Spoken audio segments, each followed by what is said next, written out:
ప్రియులారా, ప్రవీణేశ్వరకృష్ణనామమున మీకు శుభములు వందనాలు తెలియజేసుకుంటున్నానండి. ప్రార్థించుకుందాము. మమ్మల్ని మిక్కిలిగా ప్రేమించిన మా ప్రియ పరలోక తండ్రినైనా, మీకు శుద్ధనామను బట్టి మీకు వేలాది వందనాలు తండ్రినైనా. మీ మాటలను మా ప్రియులకు అందించుండగా మీ సన్నిధి మాతో ఉంచండి తండ్రి. వాళ్ళకి ఏ మాటలు అవసరమో తండ్రి అవి నా తండ్రి నా దగ్గర తండ్రి ఇది అవసరమైన నన్ను తండ్రి వాడుకొని ప్రార్థిస్తున్నాం తండ్రినైనా. బలహీనని బలపరిచి వాడుకోమని క్రీస్తు పేట ప్రార్థన అడిగి పెట్టుకుంటున్నాను పరమ తండ్రి, ఆమెన్. ప్రియులారా, ఈరోజు మన అంశము నీ అతిశయము వేటి యందు, లేదా మన అతిశయము వేటి యందు. సర్వసాధారణంగా ప్రియమైన దేవుని వల్లరా చాలామంది వాళ్ళకున్నటువంటి ధనాన్ని కావచ్చు, లేదంటే వాళ్ళకున్నటువంటి జ్ఞానం కావచ్చు, లేదంటే వాళ్ళ శరీర దారుఢ్యాన్ని బట్టి, లేదంటే వాళ్ళ ఐశ్వర్యాన్ని బట్టి వాళ్ళు అతిశయించేవారు. సర్వసాధారణంగా ప్రప్రథమంగా 4 లక్షణాలు, ఈ 4 లక్షణాలలో ఖచ్చితంగా మనిషి బలహీనని చెప్పచ్చు. సర్వసాధారణంగా ప్రతి మనిషి బలహీనుడే. అయితే 4 విషయాలు, ధనము, జ్ఞానము, ఐశ్వర్యము, శౌర్యము, ఈ 4 విషయాల్లో ఖచ్చితంగా ఏదో ఒక విషయంలో ప్రప్రదంగా ప్రతి మనిషి కూడా బలహీనని చెప్పచ్చు.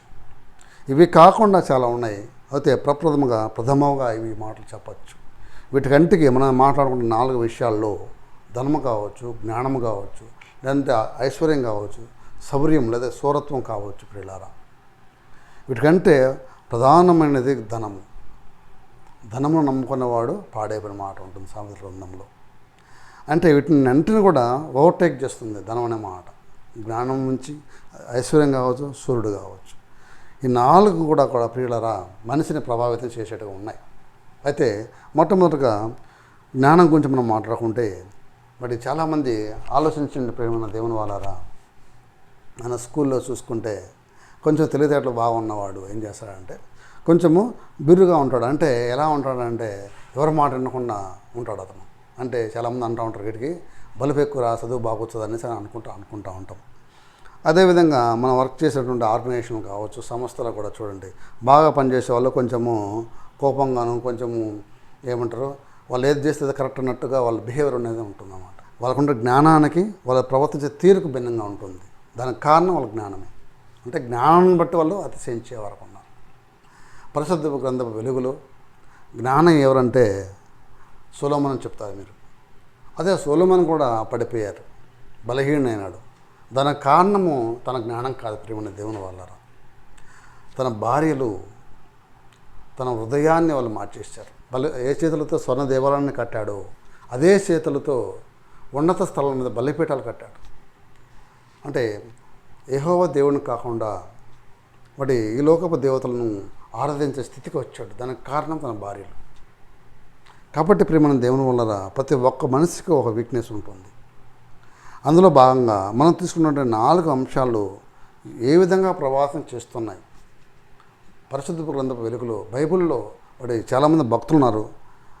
ఈ 4లో ఏదో ఒక లక్షణం ప్రభావితం చేసి ఉంటుంది. అందులో ప్రప్రథమంగా ధనముగా వస్తే మనము పరిశుద్ధ గ్రంథము వెలుగులో ప్రవక్తల విషయం మాట పక్కన పెడితే చాలామంది విశ్వాసులు, సేవకులు కూడా మీరు గమనించండి ప్రియులారా, చాలామంది సేవకులు దశంభాగం ఇస్తే ఒక విధంగా, ఇవ్వకుండా ఒక విధంగా చూసుకుంటారు. అంతే కదా. ఇస్తూ టక్కున ఆపి సేవకునికి లక్షణం బయటపడుతుంది. అంటే నేను అందరూ అలా ఉంటాను అనట్లేదు, కానీ సర్వసాధారణంగా ధనము దగ్గర వస్తే, డబ్బుల దగ్గర వస్తే తేడా వచ్చేస్తుంటుంది. కాబట్టి ప్రియులారా, ధనం విషయంలో పడిపోయే వరకు ఉన్నాం. అంటే ఈ 4 విషయాలను మీకు ప్రస్ఫుటంగా ఎందుకు నేను నొక్కి చెప్తున్నానంటే, మనం వీటి నుంచి మనం బయటపడాలా. ప్రభువుని నమ్ముకున్న మనం వేటి యందు అతిశయిస్తున్నాం.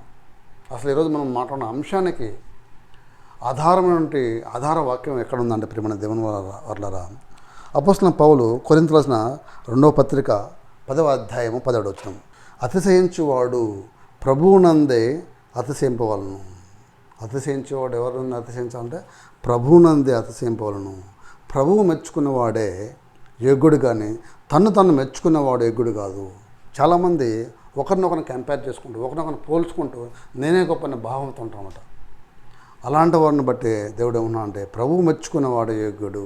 నీలో గొప్పతనం ఉంటే ఆ గొప్పతనాన్ని ప్రభువు మెచ్చుకోవాలంట. ప్రభువు సర్టిఫికెట్ ఇవ్వాలి. అందుకని నీకంతా నువ్వే సర్టిఫికెట్ ఇచ్చుకోకూడదు. నీకంటే బలహీన వాళ్ళని చూసుకొని వాళ్ళతో కంపేర్ చేసుకొని వాళ్ళతో నువ్వు పోటీపడి వాళ్ళకంటే నువ్వు గొప్పవాడుగా అని ఫీల్ అయిపోతున్నామేమో. అలాంటి వారి గురించి ప్రభు ఏం సెలవిస్తున్నా అంటే ప్రభువు మెచ్చుకునేవాడే అంటున్నాడు. తగ్గించబడేవాడు హెచ్చింపబడేవాడు తగ్గించుకున్నాడు అన్న మాట కూడా ఉంది. కాబట్టి పిల్లరా, మనం ఆలోచించినట్లయితే దేని మీద మనం అతిశిస్తున్నాం. ఇందాక మనం మాట్లాడినట్టు ధనము, జ్ఞానము, ఐశ్వర్యము, సూరత్వం, ఈ 4 విషయాల్లో వీటిని బట్టి మనము అతిశయించే వరకు ఉన్నామా, లేదంటే ప్రభువుని అతిశయించే వరకు ఉన్నామా? ఈరోజు మనము ఆత్మ పరిశీలన చేసుకుందాం. నెక్స్ట్ వస్తే ప్రియమైన దేవుని వాళ్ళరా, పరిశుద్ధ గ్రంథ వెలుగులో తూరు రాజు అనే వ్యక్తి ఉన్నాడు. అతను ఏ విషయంలో పడిపోయి ఉన్నాడో చూసుకుందామండి. ఎహెజ్కేలు గ్రంథము 28వ అధ్యాయంలో తూరు రాజు గురించి ప్రస్తావన ఉంటుందండి. మరి ఈ వ్యక్తి ఉన్నటువంటి లక్షణాలు ఏంటి అని మనం ఒకసారి ఆలోచిస్తే పిల్లారా, ఇతను ఏ విషయంలో పడిపోయినారు? ఎహెజ్కేలు గ్రంథము 28వ అధ్యాయంలో మొదటి నుంచి మనం గమనించినట్లయితే ప్రియమైన దేవుని వాళ్ళారా, ఇతని గురించి మనకు మరి ఈ మాటలు మనకు తారసపడుతూ ఉంటాయి. ఇందులో 28 2వ వచనం చూద్దామండి. నరపుత్రుడా, తూరు అధిపతితో ఇలాగ ప్రకటింపము, ప్రభువుకు యెహోవా సెలవిచ్చినది ఏమనగా, గర్విష్ఠుడనై, చూడండి అతనికి లక్షణాలు చూడండి, గర్విష్ఠుడనై నేను ఒక దేవతనైనట్టు సముద్రము మధ్యను నేను ఆసీనుడై ఉన్నాను అని నీవు అనుకొనుచున్నావు. అంటే యెహోవా దేవుడు తూరు రాజు గురించి సెలవిస్తున్నాడు. నువ్వే దేవుడు అనుకుంటున్నావు, నువ్వే దేవత ఉన్నసి అనే భావనతో నువ్వు ఉన్నావు అని అంటున్నాడు. ఇంకా చూడండి, అతను నీవు దానియేలు కంటే జ్ఞానవంతుడివి. చూడండి ఏమన్నాడు, దానియేలు మహాజ్ఞాని కదండి, సొలొమోను కానీ జ్ఞాని. అది ఇక్కడ ఏమన్నా అంటే దానియేలు కంటే నువ్వు దానియేలు కంటే జ్ఞానవంతుడు అంటున్నాడు. ఇంకా నువ్వు దేవుడు కాక మానవుడై ఉండి దేవునికి తగినంత అభిప్రాయం కలిగి ఉన్నావు. నువ్వు మానవుడు అయినప్పటికీ పిల్లారా, దేవునికి ఉన్నటువంటి అభిప్రాయం, నువ్వే దేవుడు అనేసి ఫీల్ అయిపోతున్నావు, కానీ నువ్వు మానవుడు అనేసి దేవుడు హెచ్చరిస్తున్నాడు. ఇంకా అతనుకున్న లక్ష్యం మనం చూస్తే, ఇది ఎహెజ్కేలు గ్రంథము 28వ అధ్యాయము 17వ వచనం మనం చూస్తే పిల్లారా, నీ సౌందర్యము చూసుకుని నువ్వు గర్వించిన వాడవై, ఏమన్నాడు, సౌందర్యం చూసుకుని గర్వించిన వాడు అంటే గర్వం ఇక్కడ వెళ్తుంది. నెక్స్ట్ వచ్చేసి నీ తేజస్సు చూసుకుని నీ జ్ఞానమును చెరుపుకుంటువి, అంటే ఇతను జ్ఞానవంతుని అని ఇందాక చదువుకున్నాం. ఏమన్నా నీ జ్ఞానమును చెరుపుకుంటువి, కావాలని నేను నిన్ను నేలను పడవేసేదను, రాజులు చూస్తుండగా నిన్ను హేళనకు అప్పగించదను.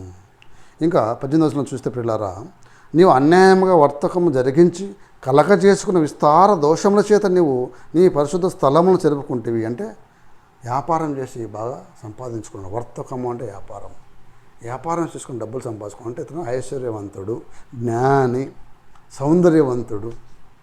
అర్థమవుతుందండి. మరి దేవుడు అనే ఫీలింగ్లో ఉన్నటువంటి వ్యక్తి. అర్థమవుతుందండి. చూడండి, ఇంకా ఈ లక్షణాలకి సంబంధించినటువంటి విషయం చూడండి. ఇదే ఎహెజ్కేలు గ్రంథము 28వ అధ్యాయము 3వ వచనం చూడండి పిల్లారా, నీ జ్ఞానము చేతను, అంటే ఇతను జ్ఞాని, నీ వివేకము చేతను ఐశ్వర్యం ఉంది. జ్ఞానము ఐశ్వర్యము ఉన్నాయి. నీ ధనాగారముల కంటే ధనము ఉంది, నీ ధనాగారంలోనికి వెండి బంగారములు తెచ్చుకుంటేవి. నీకు కలిగిన జ్ఞానాతిశయము చేతను వర్తకము చేతను నీవు విస్తారమైన ఐశ్వర్యము సంపాదించుకుంటువి. నీకు కాగా ప్రభువైన యెహోవా ఈ మాట సెలవిస్తున్నాడు, నీవు దేవునికి తగినంత అభిప్రాయం కలిగి ఉన్నవాడా ఆలకించము. చూడండి, అన్ని లక్షణాలు మనం ఏదైతే మాట్లాడుకున్నాం అన్ని లక్షణాలు ఇతనిలో ఉన్నాయి. అది ఇతనుకుండా ఉంటే గర్వాన్ని బట్టి గర్వించిన వాడే కాబట్టి ఇతను దేవుడు ఏం చేశాడు, నేల మీద పడేశాడు, నాశనం చేసేసాడు. కాబట్టి ప్రియమైన దేవుని వల్ల ఇలాంటి లక్షణాలు మనలో ఉన్నాయేమో లేదో పరిశీలన చేసుకుందాం, ఆత్మపరిశీలన. ఎందుకంటే ప్రభువుని నమ్మిన వాడిగా, ఒక విశ్వాసిగా, ఒక సేవకుడుగా, ఒక సేవకురాలుగా, విశ్వాసరాలుగా మనకు ఇలాంటి లక్షణాలు ఉండకూడదు. ఎందుకంటే యేసుక్రీస్తు ప్రభువు లాంటి వాడే సర్వోన్నతుడైన దేవుని కుమారుడుగా ఉండి ఈ లోకానికి వచ్చి శిష్యుల పాదాలు కడిగినాడు. ఎంత తగ్గింపుగా ఉన్నాం.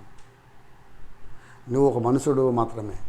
ఎలాగదో తూరురాజు మనుషుడుగా ఉండి దేవునికి కలిగినటువంటి అభిప్రాయము, నేనే దేవతను, నేనే దేవుని అనేసి ఎలా ఫీల్ అయిపోయినాడో అలాంటి భావంలో నీవు నేను ఉన్నావేమో ఆత్మపరిశీలన చేస్తున్నాను. ఎందుకంటే ప్రభు లాంటి వాడే, మన రక్షణకు కారణభూతమైన ప్రభువే తను తగ్గించుకొని శిష్యుల పాదాలు కడిగాడు, శిష్యులకు పరిచారం చేశాడు.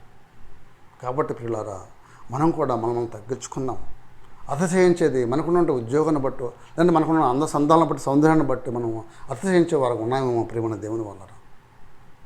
అలా కాకుండా వాక్యానుసారం మనం ఆలోచిస్తే ప్రభువుని బట్టి మనం అతిశయించాలి. చాలామంది అనుకుంటూ ఉంటారు, నా బిడ్డలు మంచి పొజిషన్లో ఉన్నారు, అమెరికాలో ఉన్నారు, లండన్లో ఉన్నారు, అక్కడ ఉన్నారు, ఇక్కడ ఉన్నారు, వాళ్ళని బట్టి వాళ్ళు ఉప్పొంగేవారుగా ఉన్నారు. అదేవిధంగా చాలామంది తనకు ఉన్నటువంటి జ్ఞానాన్ని బట్టి, తెలివితేటలను బట్టి, లేదంటే వాళ్ళకున్న శరీర దారుఢ్యాన్ని బట్టి వాళ్ళు ఉప్పొంగేవారుగా ఉంటారు. ఉదాహరణకి గొల్లియాతు గురించి మనకు తెలిసిందే. అతనికి ఉన్నటువంటి లక్షణాలని మనం ఆలోచిస్తే పిల్లరా, అతను వీరుడు, సూర్యుడు. అదేవిధంగా ఇజ్రాయేల్ జనాంగాన్ని కొన్ని రోజులుగా నిలబడి సవాల్ చేస్తున్నటువంటి వ్యక్తి. వాళ్ళ వెన్నులో భయం పుడుతుంది, వణుకు పుడుతుంది వాళ్ళకి. ఆ విధంగా సవాల్ చేశాడు. ఏంటంటే, ఫిలిష్తీయుల తరపున నేను ఒక్కడు నిలబడతాను, ఇజ్రాయేల్ జనాంగాన్ని ముందు ఎవరైనా ఒక వ్యక్తిగా మీరు రండి, నన్ను ఓడిస్తే ఫిలిష్తీయులు అందరినీ కూడా ఓడించినట్టు అని సవాల్ చేసినప్పుడు సౌలు అనుకున్న జనాభా అంతా కూడా, యుద్ధ సైన్యం అంతా కూడా భయపడి ఏం చేయాలో ఆలోచనలో పడిన పరిస్థితి. అలాంటప్పుడు దావీదు రాజు వచ్చి ఒక రాయితో అతన్ని చంపినట్టు చూస్తాం. వీరుడు, సూర్యుడు అన్ని రోజులు సవాల్ చేసిన వ్యక్తి మరి దావీదు గారు వచ్చేసి, సున్నతులని ఈ ఫిలిష్తీయుడు ఎక్కడ, దేవుని జనాంగాన్ని మనం ఎక్కడ అనేసి సవాలు వదిలేసి మరి ఒక రాయితో అతను వడిసెలతో అతను చంపడం మనం గమనించాం. కాబట్టి పిల్లారా, వీరుడు తన వీరత్వాన్ని బట్టి ఉప్పొంగకూడదు. అదేవిధంగా సంసోను కూడా ఆలోచిస్తే ప్రేమ దేవుని వల్లరా, తను అనుకుంటున్నాడు తను చేసినటువంటి సూర్యకార్యాలు కావచ్చు, అవేంటంటే గాడిద ఎముకతో 1000 మంది చంపాడు కదా. అదేవిధంగా ఒట్టిసెలతో సింహాన్ని చీల్చేశాడు. ఇదంతా కూడా పిల్లరా తన శరీర దారుఢ్యాన్ని బట్టి, తనకు వీరత్వాన్ని బట్టి అనుకున్నాడు. అయితే ఒక్కసారి మనం ఆలోచిస్తే ఒక మాట ఉంది. ఏంటంటే, దేవుని యొక్క ఆత్మ అతని మీదకి బలముగా రావడం వల్ల అతను బలమునుంది ఈ యొక్క కార్యాలు చేస్తూ వచ్చాడు. దీనికి కారణము సంసోను యొక్క తల వెంట్రుకలు కాదు, ఏమి కాదు, దేవుని యొక్క ఆత్మ. కాబట్టి ఇప్పుడు మన దేవుని వల్ల సంసోను ఎక్కడ పడిపోయాడు? దలీలా చేతిలో పడిపోయాడు. ఒక వ్యభిచారణ స్థితిలో పడిపోయినాడు. తన బలం అంతా వ్యభిచారణ చేతిలో పడిపోయాడు అన్నమాట. తిరగల విసిరివాడు అయిపోయాడు. శత్రువుల చేతులు అవమానించబడ్డాడు. కాబట్టి తనకున్నటువంటి దాన్ని బట్టి ఎవరు కూడా అతిశయించకూడదు. అతిశయించేవాడు ప్రభువుని అతిశయించాలి. చివరికి ఒక మాట చూసుకుని ముగించుకుందామంటే, ఇర్మీయా గ్రంథము 9వ అధ్యాయము 23-24 వచ్చిన చదువుకుందామండి, ముగించుకుందాము.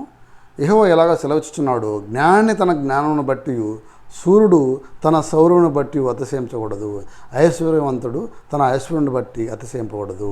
అతిశయించువాడు దేనిని బట్టి అతిశయింపాలని అనగా, భూమి మీద కృప చూపుచు నీతి న్యాయములు జరిగించుచున్న యెహోవాను నేనే అని గ్రహించి నన్ను పరిశీలనగా తెలుసుకున్న బట్టి అతిశయింపవలను. అట్టివాళ్ళు నేను ఆనందించేవాడుగా ఉన్నాను అని యెహోవా సెలవిచ్చినాడు.